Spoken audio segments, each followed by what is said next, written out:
अस्सलाम वालेकुम स्टूडेंट्स, बिस्मिल्लाहिर्रहमानिर्रहीम। आज के इस लेक्चर में हम पैराडाइज लॉस्ट बुक 1 की टेक्स्ट करने जा रहे हैं लाइन नंबर 192 से। The Satan talking to his nearest mates. फिर जो है शैतान जो है ना अपने सबसे क्लोजेस्ट फेलो से बात करता है, अपने बेस्ट फ्रेंड से। With head uplift above the wave and eyes that sparkling blazed his other parts besides prone on the flood extended long and large. अब क्या है विद इसकी पैराफ्रेज देखिए। The Satan talk to his closest fellow with his head lifted clearly above the waves. मतलब वो अपने sir को उठाता है, अपने दोस्त से बात करता है।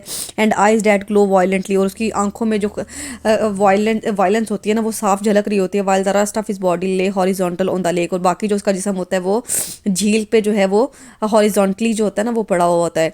It extended distant huge in size as large as any being of unusual shape revealed in mythology. और अब उसके साइज़ की बात हो रही है कि यानी अगली लाइन देखिए।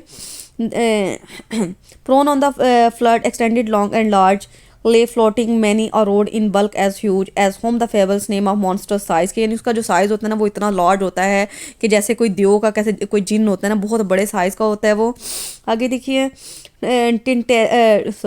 टिटेनियन ऑन अर्थ बॉन्ड that warred on Jove Briareos or Typhon whom the den by ancient Tarsus had, or that sea beast Leviathan, which god of all his works created hugest the that stream the ocean stream। अब line number 202 तक जो है हम paraphrase देख लेते हैं इसकी। While the rest of his body lay horizontal on the lake, it extended distance huge in size as being of unusual shape revealed in mythology। कि उसका जो साइज़ होता है ना बहुत अनयूजुअल होता है, कि आम इंसानों जैसा नहीं होता, बहुत ज़्यादा बड़े साइज़ का होता है। Of the Titan race that had a battle against love, और यानी किसी जैसे किसी टाइटन यानी रेस जो हो ना उस नस्ल से ताल्लुक़ रखता हो जिनकी हाइट या साइज़ बहुत ज़्यादा होता है, जो कि जॉव के खिलाफ जो है वो जंग लड़ते हैं। बेरिजियस जो है ना एक मॉन्स्टर्स क्रिएचर को कहा जाता है with many hands and heads, जिनके बहुत ज़्यादा सर होते हैं और बहुत ज़्यादा जो है उनके हाथ होते हैं। वो अक्सर जो है ना ये जो इंडियन ड्रामे लगते थे ना उसमें दिखाया जाता था कि वो उनके इस तरह के बुत पड़े हुए होते थे, उसके बहुत ज़्यादा सर भी होते थे और हैंड्स भी काफ़ी ज़्यादा होते थे आम इंसानों से। और टाइफन भी एक वो मॉन्स्टर की किस्म है, और मॉन्स्टर विद सरपेंट हेड्स, यानी जिसके सरपेंट जैसे सर होते हैं। हु डवेल्ट इन केव इन टैर्जस इन सिलिकिया, कि जो यानी एक पिंजरे में रहता है, इसको ना पिंजरे में रखा जाता है सिसिलिया के। और that sea monster Leviathan produced the biggest all the creature, या फिर लेविथियन की तरह का कोई मॉन्स्टर होता है जो कि एक बहुत बड़ी महलूक है। डैट लिव इन वाटर, जो पानी में रहते हैं। मतलब उसके साइज़ की बात हो रही है, उसके साइज़ को इन सब चीज़ों से, इन सब मॉन्स्टर्स से कंपेयर किया गया है। The one mention later in is sometimes taken wrong by the steersmen of some benighted ship on the North Sea for an island as he sleeps. As it happens that ship is guided by his side। अब ये lines पहले देख लें, फिर आपको इसकी ज़्यादा अच्छे से समझ आएगी। हमने टेक्स्ट की थी लाइन नंबर 202 तक। आगे 203 लाइन है।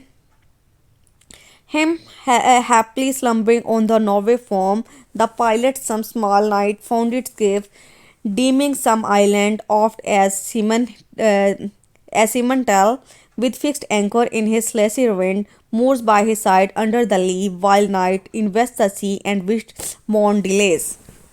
अब क्या है कि वो जो उसके जो पहले तो हमने उसके साइज़ की जो उनका बड़ापन था उसका, यानी उसको मॉन्स्टर्स के साथ हमने कंपेयर एंड कंट्रास्ट किया था उसका, कि वो इन मॉन्स्टर्स की तरह का लग रहा था। आगे देखिए। द सी फॉर, फिर उसका जो जिस्म है ना वो बहुत ज़्यादा, यानी जैसे फ़िश के ऊपर वो स्केल्स टाइप होते हैं ना उसका बना हुआ होता है। और उसको जो है वो किसी जो है ना वो शिप के किनारे जो है वो यानी वो लेक में पड़ा हुआ होता है ना, हॉरिजॉन्टली हमने ऊपर पड़ा है। तो फिर उसकी जो है फिजिकल अपीयरेंस के बाद उसके जो है बॉडी की हार्डनेस की बात की गई, और बहुत ज़्यादा अंधेरा है। On protected side while night lost too long and she expected dawn come slowly, और यानी जो शाम का वक्त है ना, यानी वो आहिस्ता आहिस्ता जो है वो बढ़ना शुरू हो जाता है। एंड विश, ये लाइन थी ना, एंड विश मॉन डिलेज, और उसके जो पछताने की या सैडनेस की जो वो ख्वाहिश होती है ना वो डिले हो जाती है। इसके बाद देखिए लाइन नंबर 209 से। So stretch out huge in length arch fiend lay chained on burning lake, nor ever thence had risen or heaved his head, but that the will and high permission of a fall ruling heaven left him at large to his own dark design. अब line number 209 से लेके हमने 213 तक lines की हैं, इनकी paraphrase देखते हैं. Saturn lay just like a लेविथियन. लेविथियन भी हमने पीछे पढ़ा है कि एक मॉन्स्टर की तरह का था, इन्फिनाइट इन लेंथ, जो कि साइज़ में बहुत अनलिमिटेड होते हैं. Chained and shackled on fiery lake, उनको जो है जंजीरों से बांधा गया होता है. He could not have risen an inch from it or even lifted his head, कि यानी वो इस तरह से बंधे हुए होते हैं कि वो 1 इंच भी जो है ना हिल नहीं सकते या अपना सर नहीं उठा सकते. Were it not only authorization of the almighty, जब तक खुदा की तरफ से कोई हुक्म ना आए. आगे देखिए. That with reiterated crimes he might heap on himself damnation while he sought evil to others, and ingrate might see how all his malice served but to bring forth infinite goodness, grace and mercy shown on men by him seduced, but on himself trouble, confusion, wrath and vengeance poured. Line number 220 तक ही paraphrase करते हैं आगे. God released him free to follow his wicked and evil ideas. कि अब खुदा ने जो है ना उनको फिर आज़ाद कर दिया है कि जाओ तुम लोग जो है ना अपने बैड प्लान्स को जो है ना जितना तुम आज़ादी से कर सकते हो ना कर लो, ताकि यानी वो क्योंकि खुदा को पता है कि जो अल्लाह ताला के बंदे होंगे वो तो कभी भी शैतान की बातों में नहीं आएंगे, लेकिन जो खुदा के नाफरमान होंगे वो शैतान की बातों में आ जाएंगे. So that with recurring crimes he might bring on himself still severe punishment for while the sought to do sin to others. वो कहता है कि तुम यानी जितना कर सकते हो, खुदा ने उनको कहा कि तुम जितनी यानी कर सकते हो ना, जितने गुनाह कर सकते हो कर लो, जितना लोगों को गुनाहों की तरफ ला सकते हो ला लो. He would see that evil would retreat on himself in link with the most dreadful anger and revenge of God. वो क्योंकि उसे पता है कि खुदा की तरफ से जो बदला है वो जो है बहुत खौफनाक होगा और खुदा की जो सज़ा है वो बहुत ही नाकाबिल बर्दाश्त है. And that at the same time his evil damnation seducing man will guarantee man greater love and compassion from God. यानी वो एक दफ़ा फिर खुदा से जो है ना चैलेंज करता है खुदा को, जो इस बात का खुदा के खिलाफ जंग लड़ता है कि यानी वो जो है लोगों को डैमनेशन की तरफ, लोगों को जवाल की तरफ, लोगों को गुनाहों की तरफ लाने में अपना जो है पूरा रोल प्ले करेगा. आगे Saturn and Elizabeth fly to land. अब जो यानी वो वहाँ से जहन्नुम से निकाल दिए जाते हैं और दोनों जो हैं उड़ के ज़मीन पे आ जाते हैं. द लैंड इज़ हेल्प और trade. Fourth with upright he rears from off the pole. His mighty stature on each hand, the flames driven backward slope with pointing inspires and rolled in billows leave I midst horrid veil. Then we expanded wings and he steers his flight. अब जो है उनकी जहन्नुम से निकलने के बाद ज़मीन तक की जो है सफ़र है ना उसकी बात करें. Instantly Saturn rose from the lake. अब जो है वो शैतान अचानक से फौरी तौर पे जो है वो झील से उठ खड़ा होता है. The burning waves on both sides were pushed backward in the shape of sloping curves. अब जो है ना जो वो बर्निंग वेव्स मतलब जलती हुई जो वेव्स होती हैं ना वो दोनों साइड से उनको जो है धक्का देती हैं पीछे की तरफ और जो है वो कर्व की शेप में आगे बढ़ते हैं. The movement of his enormous body, उनका जिस्म जो है मूव करता है. Coming back the waves produced a ghastly drain. ये सारा जो सीन होता है ना एक बहुत ही खौफनाक सा लगता है. आगे देखिए. Then we expanded wing the sphere is flight aloft incumbent on the dusky earth. Then felt unusual weight till on dry land he lights if it were land that were ever burned with solid as the lake with liquid fire, and such appeared in hue as when the force or subterranean and wind transport a hill torn from pillars or the shattered side of thundering Etna whose combustile. अब line number 233 तक की paraphrase देखिए. Then with his wing stretch he started his flight. अब क्या उनको जो पर दिए ना उनको उस परों से उन्होंने उड़ना शुरू कर दिया. डार्किश एयर और हेल विच सेंस्ड और स्ट्रेंज वेट, और उनका जो वज़न था वो बहुत ही अजीब सा था. At last he landed on the dry land. फिर उन्होंने जो था ना एक खुश्क ज़मीन पे आके लैंड किया. In the lake burned with fire just as frosty water the land burned with proper hard fire. कि यानी उनका जो यानी वो आग में से जो निकले थे तो वो बहुत ज़्यादा गर्म थे या बहुत ज़्यादा हार्ड जो थी ना हीट थी उनकी जिस्म में. तो जब वो ज़मीन पे आए तो वो ज़मीन भी जो थी तप गई थी. The plain on which Saturn landed had a resemblance of the base, a huge pot of burning Polaris or Athena, which is dragged from its base by the violent and unformable wind, मतलब यानी जिस ज़मीन पे आके उसने Saturn ने land किया था, जहाँ पे आके वो उसने जो था रुका था ना, वो बहुत ज़्यादा गर्म थी कि यानी उसे किसी फर्नेस की तरह कह लें, या फिर वो बहुत ज़्यादा जो थी तप रही थी, और बहुत ही गर्म जो हवा होती है ना, जला देने वाली, उस तरह की हवा जो थी वो चल रही थी. And fold and trails thence convincing fire sublimed with mineral furry at the winds and leaves a sink bottom all involved will stench and smoke such resting found the soul. अब लाइन नंबर 234 से 7 तक में वो कहता है and huge base burning with flammable water is all blaze and smoke, यानी उस हर तरफ जो था धुआं ही धुआं उठ रहा था, और बहुत ज़्यादा जो थे ना स्मोकिंग थी. Satan feet landed on such a burning land, शैतान के पाँव जो थे ना वो ऐसे जलती हुई ज़मीन पे पड़े. हिज डिप्टी ब्लिजबब फॉलोड हिम, उसका जो साथी ब्लिजबब था उसको पीछे पीछे आ रहा था. बहुत for proud of their effort to come out of burning lake, और दोनों जो थे ना बहुत मगरूर थे कि वो जो है अपने उनको जो है ना जहन्नुम से गड़े से निकल के जो है वापस आ गए हैं.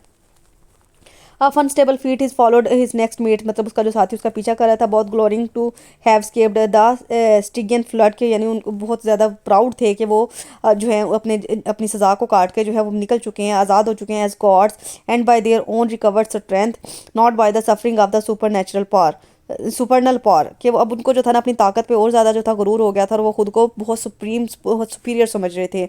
Satan talks to Beelzebub, this is Satan's third speech. अब सैटन की थर्ड स्पीच है आगे. Is this the region, this the soil, the climb, said the lost archangel, this the seat that we must change for heaven, this mournful gloom, for that celestial light, but it so since he.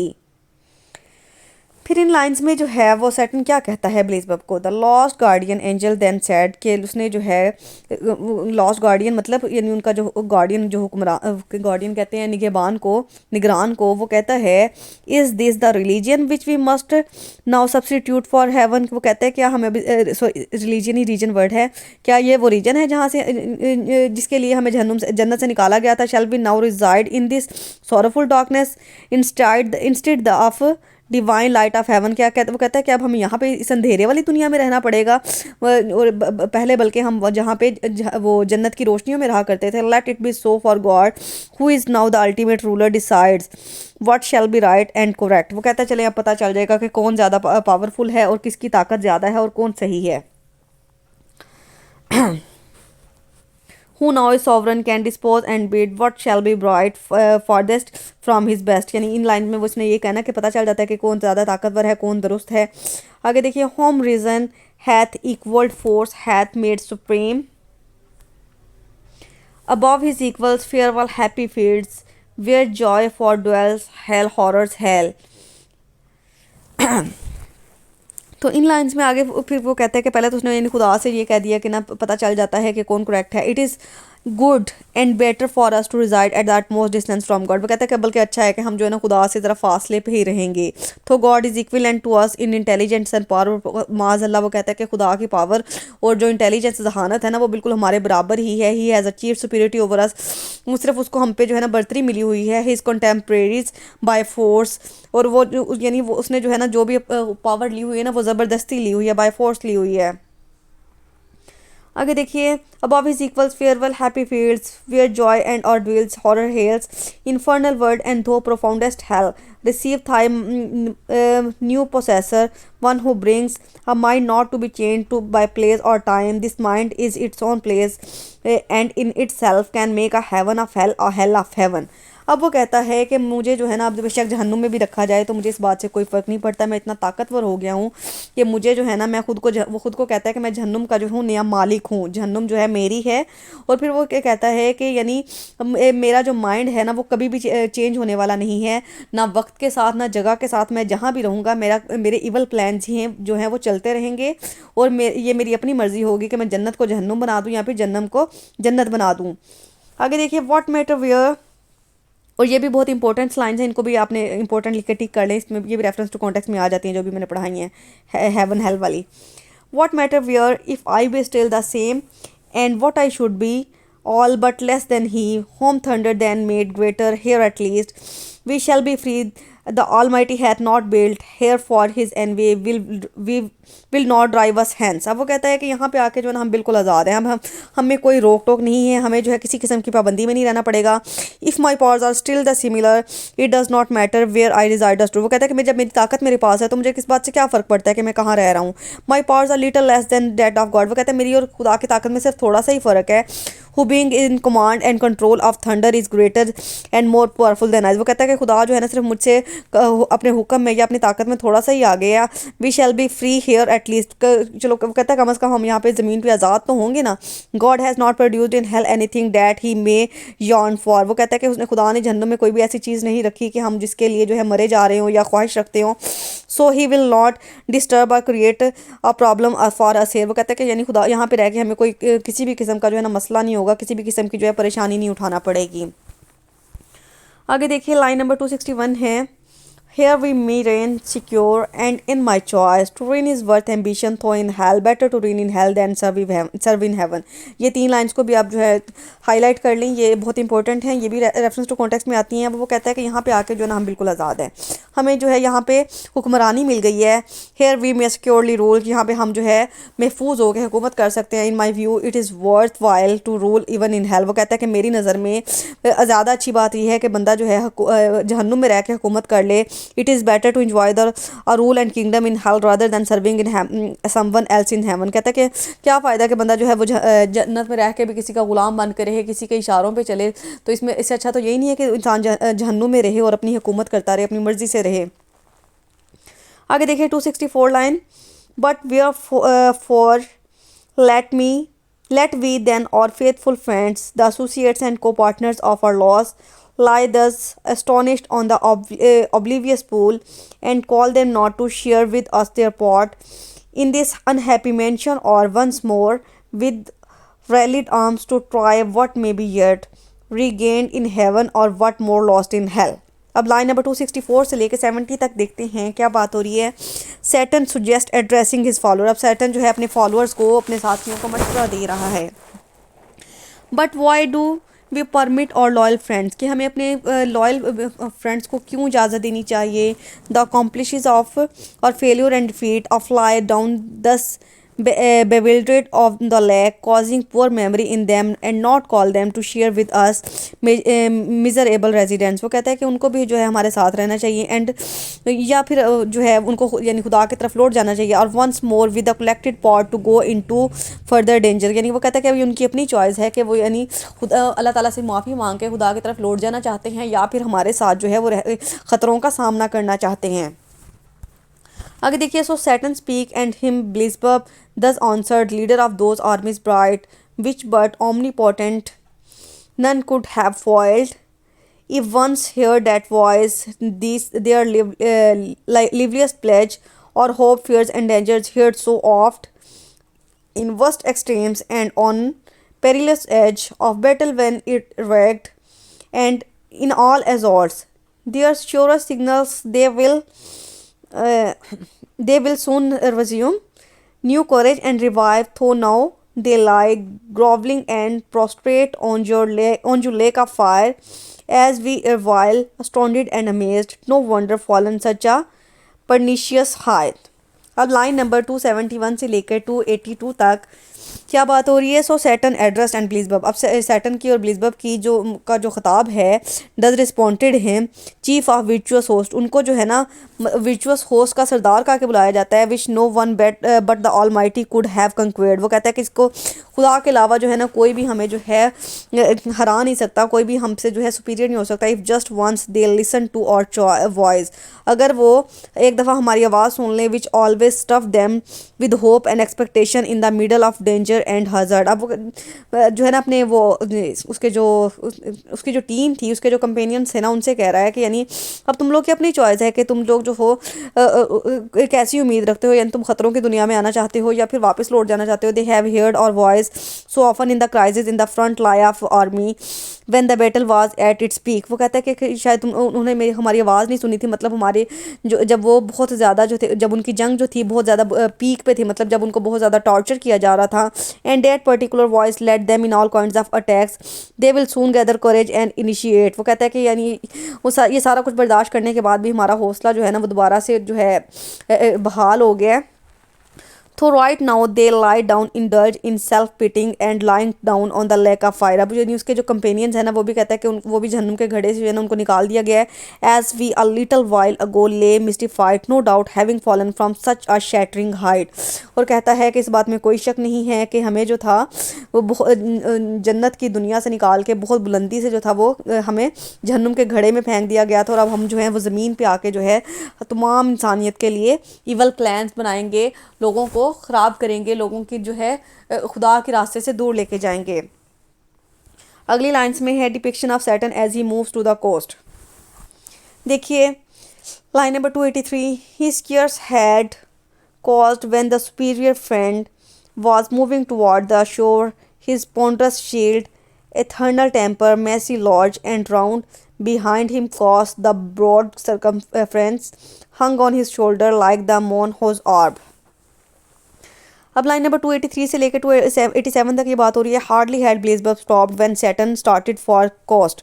अब जब Saturn जो वो ब्लेजबब जो है ना उसको रोकने की कोशिश करता है या रोक नहीं पाता, his weighty shield which was prepared in heaven, यानी उसका उसका जो वो यानी कवर है या ऊपर की जो उसका जो शील्ड है ना वो बहुत ज़्यादा वजनी होती है, जो कि जन्नत में बनाई गई थी। Huge large and circular was right behind him, जो कि उसके बिल्कुल पीछे थी। The expanded dies of shield lying on his shoulder, मतलब उसके कंधों पे, जैसे वो अक्सर वो ये जो ड्रामा अर्तगुल लगता है ना उसमें उन्होंने वो यानी वो लोहे के वो शील्ड से कवर से पहने हुए होते हैं जिससे उनको नुकसान ना पहुँच सके। Like the moon extra wagon through telescope. आगे देखिए, through optic or glass Tuscan artist views at evening from the top of Fesole or in Valdarno to discover new lands rivers or mountains in our sporty globe. He speared to equal which the tallest pine here on Norwegian hills to be the mast। अब line number 283 से लेके 292 तक वो ये बात हो रही है, यानी कि वो कहता है कि यानी उनकी जो फिजिकल अपीयरेंस है ना, जैसे हम पीछे बात कर रहे थे कि उसने जो शोल्डर पहना हुआ है ना वो इस तरह से है जैसे कोई टेलीस्कोप होता है, जो कि गैलीलियो ने इजाद किया था। Galileo observes in the evening from the peak of Fiesole and Valdarno so that he may find a new land, यानी उसने जो था वो टेलीस्कोप को इसलिए इन्वेंट किया था ना, इसलिए इस्तेमाल किया था ताकि वो डिफरेंट लैंड्स को जो है फाइंड आउट कर सके, उनका पता लगा सके, रिवर्स का, माउंटेन्स का, in her dotted surface.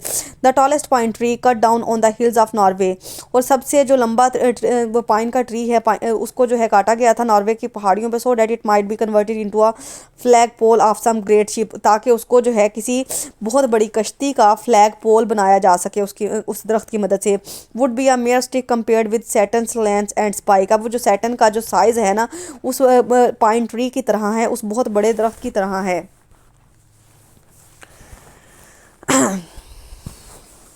He walked with to sport uneasy steps over the burning miracle, not like those steps or heaven's azure,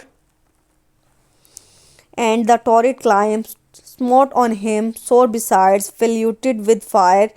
Nathless he so endured till on the beach of that inflamed sea the stood and called his leans angel forms who lay in track thick as autumnal leaves that straw the brooks in Valombrosa where the Etorian shades high over orchid imbover on the scattered edge। अब ये इसमें जो है ना काफ़ी मुश्किल words दिए गए हैं, वो आप नीचे से जो इसकी मैंने आपको फाइल सेंड की है ना पैराडाइज लॉस्ट के एनकेम टेक्स्ट की, उसकी पैराफ्राज में से आप वर्ड दे सकते हैं कि कौन सा वर्ड किसके लिए जो है ना स्टैंड करता है। अच्छा जी, हमने पढ़ा था with his lance Saturn sustained his aching step on the blazing soil, completely dissimilar from the easy steps with which he walked on the crystal and sparkling floor of heaven। अब यहाँ पे ज़मीन पे आके जो था ना उसको वहाँ पे चलना बहुत मुश्किल लग रहा था, वो बहुत मुश्किल कदम जो था वो उठा रहा था, क्योंकि जो जन्नत का जो फर्श होता है ना वो बहुत ही क्रिस्टल का बहुत ज़्यादा शाइनी और बहुत ज़्यादा स्लिपरी होता है, वहाँ पे बहुत अच्छे से इंसान चल सकता है। The burning seller of hell pod him, और जो वहाँ की हीट थी वो भी उसको बहुत ज़्यादा जो थी ना इरीटेट कर रही थी। Any way Saturn board the heat till he stood on the coast of burning lake and called upon a large number of angels who lay in a state of coma। फिर क्या करता है कि वो उस लेक के किनारे खड़ा होकर अपने साथियों को बुलाता है, और उसके साथी जो होते हैं ना अभी कोमा की हालत में होते हैं, मतलब उनको पूरी होश नहीं आई होती क्योंकि वो भी अभी जो है जहन्नुम के गड्ढे से बाहर निकले हैं। The angels on the burning lake of hell compare to the leaves shed in autumn, यानी उनकी जो हालत होती है ना उन एंजल्स की उसके साथियों की वो ऐसी होती है जैसे कि ऑटम के सीज़न में गिरे हुए पत्ते होते हैं। The rebel angels lying dying on the burning lake of hell were innumerable as leaves of tree. अब वो जो एंजल्स थे जो उसके साथी थे वो तादाद में इतने ज़्यादा थे जैसे कि दरख्तों के पत्ते हों, shed in the season of autumn, जो कि बहार के मौसम में गिरे हुए होते हैं। That lies puckered on the rivers in Vallombrosa where the particular trees of Etruria curving toward the sky, यानी वो कहता है कि यानी ये उन दरख्तों की तरह लग रहे थे जो कि वेलम ब्रॉस किसी जगह का नाम है ना, यहाँ पे ये बताया होगा। ये देखिए, yes, Vallombrosa an Italian valley, एक इटालियन वैली है अबाउट 18 मिलियंस फ्रॉम फ्लोरेंस, जो कि फ्लोरेंस से 18 मील दूर है। To which Milton may have paid a visit during an his Italian tour in 1683, जहाँ पे 1638 में जो था ना उसने विजिट किया था अपनी लाइफ में जॉन मिल्टन ने। तो ये उसको वहाँ के दरख्तों से जो है ना उसको कंपेयर कर रहा है कि जैसे उस वहाँ पे दरख्तों के पत्ते होते हैं ना अनलिमिटेड और बहुत मुरझाए हुए, उनकी तरह उनकी जैसी हालत है उन फरिश्तों की, उन साथियों की। और the revolted angels on the burning lake were as thick as floating सेज when the gathering Orion equipped with weapon and strap has disturbed the Red Sea with tempest। तो अब जो है ना वो उन एंजल्स की हालत है कि वो दोबारा जो है अपने सैटन के कहने पे ना उठ खड़े होते हैं और अब दोबारा से जो है ना अपनी जंग दोबारा लड़ने के लिए जो है वो तैयार हो जाते हैं और अपने हथियार जो हैं वो बांध लेते हैं। बाकी इंशाल्लाह हम नेक्स्ट लेक्चर में करेंगे 305 से स्टार्ट टेक्स्ट 305 तक 4 तक जो है मैंने आपको टेक्स्ट पढ़ा दिया है। अगर कोई भी कन्फ्यूजन हो तो आप मुझसे पूछ लीजिएगा। अल्लाह हाफिज़।